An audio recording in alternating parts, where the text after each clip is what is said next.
Hello everyone, welcome to my another mini blog. তো আজকে সকাল সকাল উঠে আমি আমার বাড়ির সব কাজ কমপ্লিট করে নিয়েছিলাম সর্বপ্রথম, কারণ আজকে ছিল আমাদের বাড়িতে অক্ষয় তৃতীয়ার পুজো।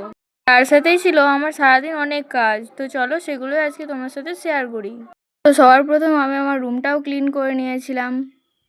বাইরের দিকে তাকিয়ে দেখি আজকে তো ওয়েদারটা খুবই সুন্দর।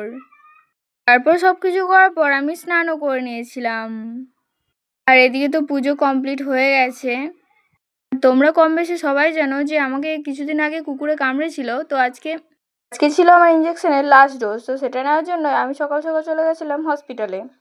গিয়ে দেখি ওপিডিতে আজকে তো প্রচণ্ড ভিড়। গিয়ে দেখি এখানেও তো বড় একটা লাইন। তো সেই জন্য আমি এখানে একটা জায়গায় বসেছিলাম চুপচাপ। তারপর দেখি এই ভাইটা তো খুব কান্নাকাটি করছে, ইঞ্জেকশন নিতে খুব ভয় পায়। তো তারপর আমি এখানে একটা ফুলও দেখতে পেয়েছিলাম। তোমরা এই ফুলটার নাম কমেন্টে জানাবে অবশ্যই। তারপর আমার ইঞ্জেকশন নেওয়া কমপ্লিট। এবার আমি বাড়ি যাচ্ছিলাম। তো বাড়ি এসে রেডি হয়ে নিয়েছিলাম আমাদের আশ্রম যাওয়ার জন্য। আমরা সবাই একসাথেই বেরিয়েছিলাম বাড়ির থেকে। আর আজকে রোদটাও খুব ছিল। তো আমরা গিয়ে একটু হরিনাম সংকীর্তনও শুনে নিয়েছিলাম এখানে বসে বসে। তো আজকের মতো এতটাই। দেখা হচ্ছে নেক্সট কোনো মিনি ব্লগে। ভালো থাকবে সবাই, টাটা।